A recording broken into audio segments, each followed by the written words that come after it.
Men. When a woman is hiding another relationship, she doesn't confess. She doesn't leave obvious clues like lipstick on collars or receipts from romantic restaurants. She doesn't get sloppy with her lies or careless with her phone. Instead, she changes patterns. Today, I'll expose the 5 patterns that reveal a woman who's secretly involved with someone else, and how female psychology explains every move she makes. These aren't theories or assumptions. These are documented behavioral patterns observed by relationship therapists, forensic psychologists who specialize in infidelity cases, and yes, admitted by women themselves who later explained exactly how their behavior changed when they were maintaining 2 relationships simultaneously. Understanding these patterns isn't about paranoia or constant surveillance. It's about recognizing when someone's behavior fundamentally shifts in ways that indicate their emotional investment is being redirected elsewhere. Before we begin, hit subscribe and share your experience in the comments. If you've ever felt that her behavior didn't add up but couldn't prove why, this will connect the dots. And drop your city or country below. I want to see where this message is reaching around the world. Pattern 1. Emotional shifts without logical cause. Her emotional rhythm changes overnight, and there's no clear external reason for it. One week she's warm, affectionate, and playful, laughing at your jokes, initiating physical contact, genuinely interested in your day. The next week she's cold, detached, or overly irritable. Small things that never bothered her before suddenly trigger disproportionate reactions. Conversations that used to flow naturally now feel forced or tense. You feel like you're walking on eggshells, constantly adjusting your behavior to match her unpredictable moods, but you can't identify what changed or what you did wrong. When you ask if something's wrong, she says she's fine or blames it on work stress, her period, family issues. Explanations that sound reasonable but don't quite match the intensity or pattern of the mood swings. Psychology behind it. This is emotional displacement, a psychological phenomenon where feelings generated in one relationship get transferred to another. She's experiencing emotional highs and receiving validation from her new relationship. The excitement of new attraction, the dopamine rush of secret messages, the thrill of someone new paying attention to her. Her brain's reward system is being satisfied elsewhere, and that fundamentally changes how she relates to you. When she's receiving attention and affection from him, she has less need for it from you, so she becomes distant. When she feels guilty about what she's doing, that guilt manifests as irritability toward you, because on some level, her brain associates you with the discomfort she's feeling about her betrayal. The emotional leftovers you're receiving, the scraps of attention, the mechanical affection, the irritability that seems to come from nowhere, aren't about anything you did. They're the overflow and displacement of emotions being generated primarily in another relationship. Real-life example. She laughs more at her phone than she laughs with you. You tell a story that would have made her crack up 6 months ago, and you get a polite smile. But then her phone buzzes, she reads a message, and genuine laughter lights up her face. She's distant and quiet during dinner, barely engaging with your conversation. But then she excuses herself to check something, and when she returns 15 minutes later, she's suddenly in a good mood, animated, talkative, even affectionate. The emotional pattern isn't random, it's redirected. Her happiness isn't coming from her life with you anymore. It's coming from her phone, from her messages, from the attention she's getting elsewhere. You're experiencing the emotional baseline or the guilt-driven irritability, while he's getting her genuine joy and engagement. You might also notice her mood sync with her phone activity in ways that don't make sense. She seems down until she gets a message, then brightens immediately. She's affectionate until her phone rings, and she sees who's calling. Then, suddenly, she needs space. Her emotional state is being controlled by external factors you can't see, but the pattern reveals their existence. Pattern 2. Sudden obsession with privacy. Her phone used to be just another object in your shared life. She'd leave it on the counter while she showered, hand it to you to change the music in the car, not think twice about it being face up on the table during dinner. Now, her phone has become sacred ground. She changes her passwords without explanation. She enables Face ID, so you can't casually glance at notifications. She silences all alerts when she's around you. She starts taking calls in another room, even mundane ones that wouldn't require privacy. Her laptop that used to stay logged in now requires a password. Her social media accounts that used to be open are now logged out whenever she's not actively using them. She creates new email addresses you don't know about. She downloads messaging apps you've never heard of. Every access point to her digital life gets locked down, one by one. Psychology behind it. This is territorial behavior born of guilt and necessity. When people are hiding something significant, they instinctively try to control all access points to that secret. It's not a conscious strategy. It's an automatic protective response driven by the constant low-level anxiety of maintaining a secret. She's not protecting her phone for abstract privacy reasons. She's protecting the alternate identity and the alternate relationship that live inside it. Every message from him, every plan they've made, every flirty exchange, every photo he's sent, it's all evidence that needs to be guarded. The psychological weight of constant vigilance becomes automatic. She develops hyper-awareness of where her phone is at all times, who might be able to see the screen, whether notifications might pop up at inopportune moments. This isn't paranoia. It's necessary operational security for someone maintaining two separate romantic lives. Real-life example. She starts locking her phone even when she's home alone in the shower. Who is she protecting it from? You're the only other person there, which means she's protecting it from you specifically. She keeps it face down on the table during every meal, even though she used to keep it face up and you'd both occasionally glance at notifications together. When you walk into a room while she's texting, she immediately closes the app or tilts the screen away. Not just once, but consistently, as though it's become automatic. She says, "I just value my privacy." But privacy is different from secrecy. Privacy is closing the door when you use the bathroom. Secrecy is password protecting your phone and taking it with you into the bathroom every single time. She used to tell you funny things from her messages, showing you memes friends sent, reading you funny work emails, sharing her mum's texts. Now, she never shares screen content anymore. Her phone has become a completely separate, private world you're explicitly excluded from. The shift isn't gradual. It's sudden, complete, and defended with increasing intensity if you question it. Pattern 3. Shift in time allocation. Her schedule quietly reorganizes in ways that seem innocent individually, but form a suspicious pattern when viewed together. Suddenly, she's busy at the same hours every week. There's a new yoga class every Wednesday evening. She's meeting girlfriends for drinks every other Friday. She's staying late at work every Tuesday. She's going to the gym before work 3 mornings a week. These commitments are recurring, predictable, and just vague enough that they're hard to verify. When you ask for details, you get general answers. Just the usual workout. Nothing exciting, just caught up with the girls. Same boring work stuff. She doesn't offer specifics, and getting them requires questioning that makes you feel controlling. Psychology behind it. This is time management for dual attachment. A hidden relationship needs structure and predictability. Random, sporadic meetings are hard to maintain and more likely to get caught.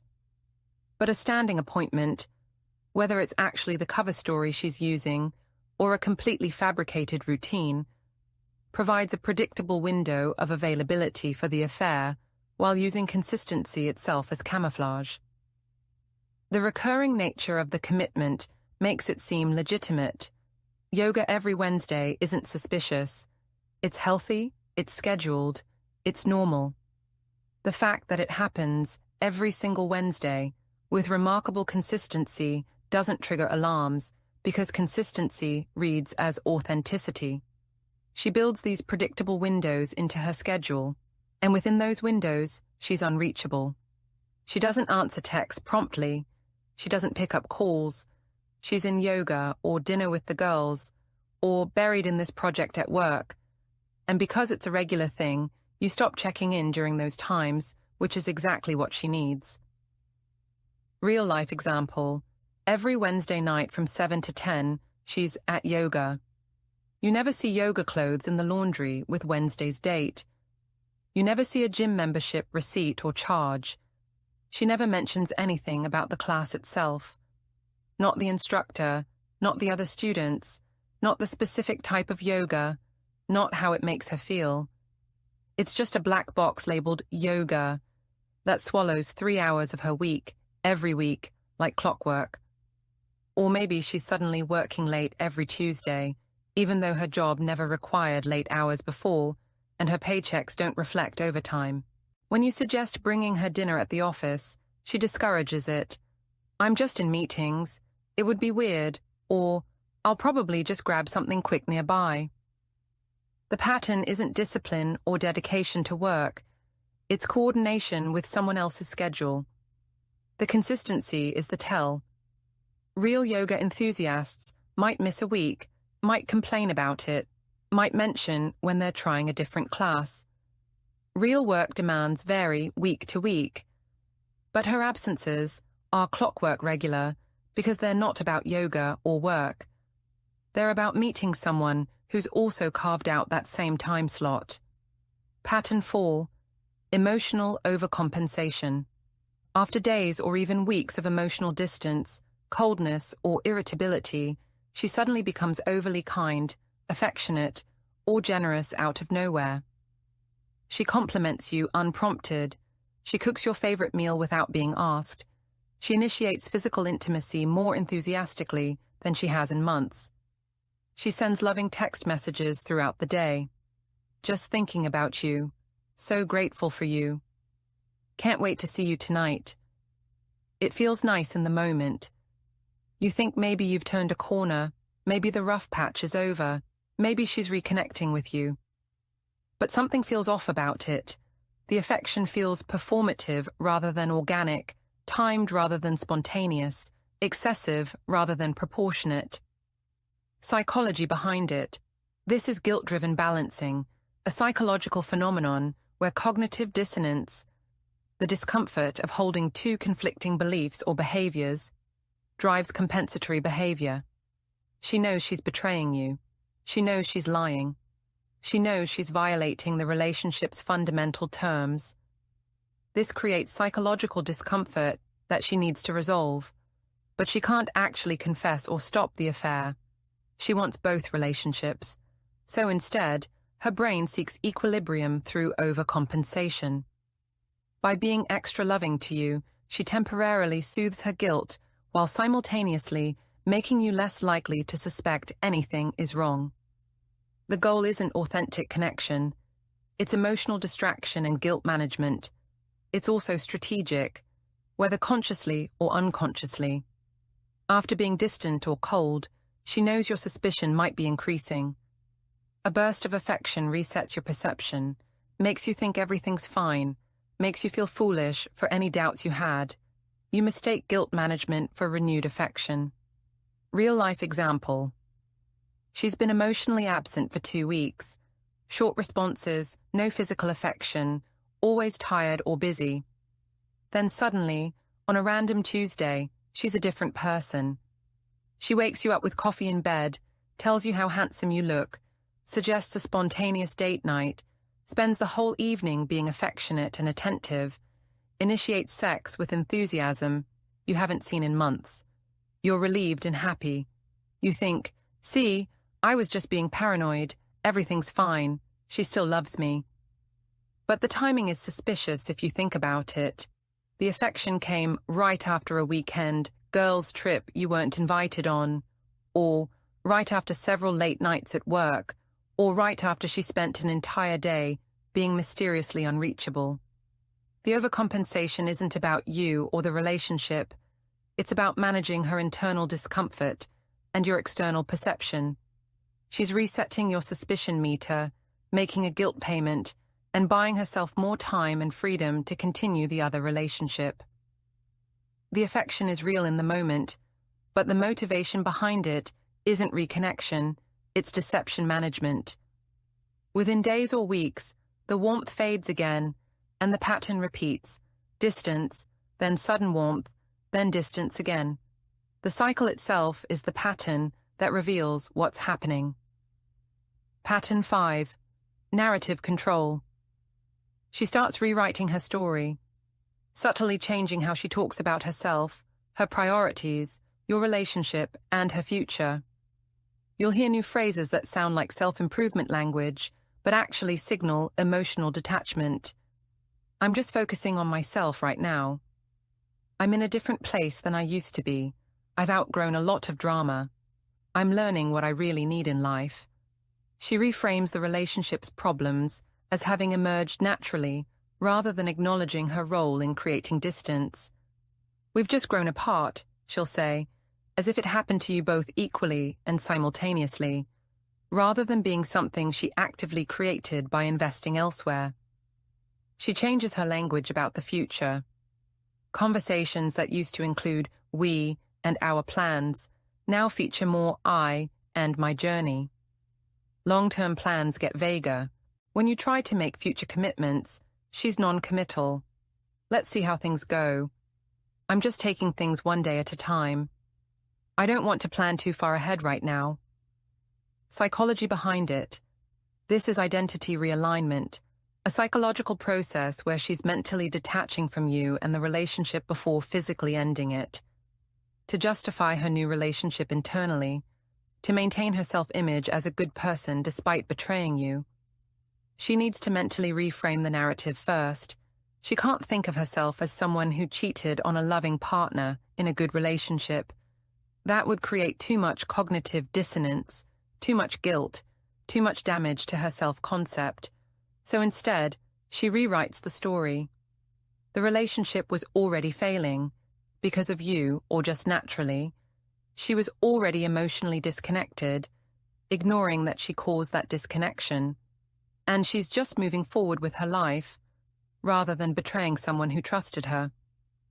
This narrative reconstruction serves multiple purposes. It manages her guilt by externalizing blame. It prepares the breakup storyline she'll eventually tell friends and family. And it creates emotional distance that makes it easier for her to continue the betrayal without the psychological weight of seeing herself as the villain. Real-life example. She says, I just don't feel the same connection anymore, presenting it as though the distance appeared on its own, mysteriously, through no one's fault. But it didn't appear on its own. It's being actively redirected towards someone who's already filling that emotional space in her life.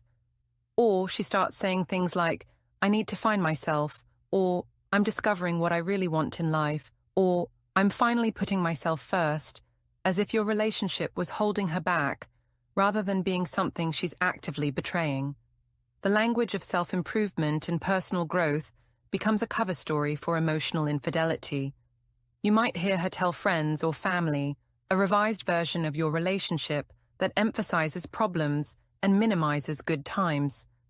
She's testing out the breakup narrative, seeing how it sounds, preparing people for the eventual split. We've had our issues, she'll say vaguely to her sister, even though you weren't aware of any major issues. She's constructing the storyline retroactively. The narrative control is about managing multiple audiences. Herself, so she can maintain her self-image. You, so you don't suspect. And everyone else, so they'll accept her eventual decision without judgment.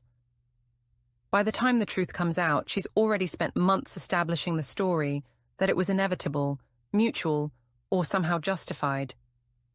These 5 patterns aren't isolated behaviors. They're interconnected elements of a larger behavioral shift that occurs when someone is maintaining 2 romantic relationships simultaneously. The emotional displacement shows where her energy is going. The privacy obsession reveals what she's hiding. The time allocation shows when she's hiding it.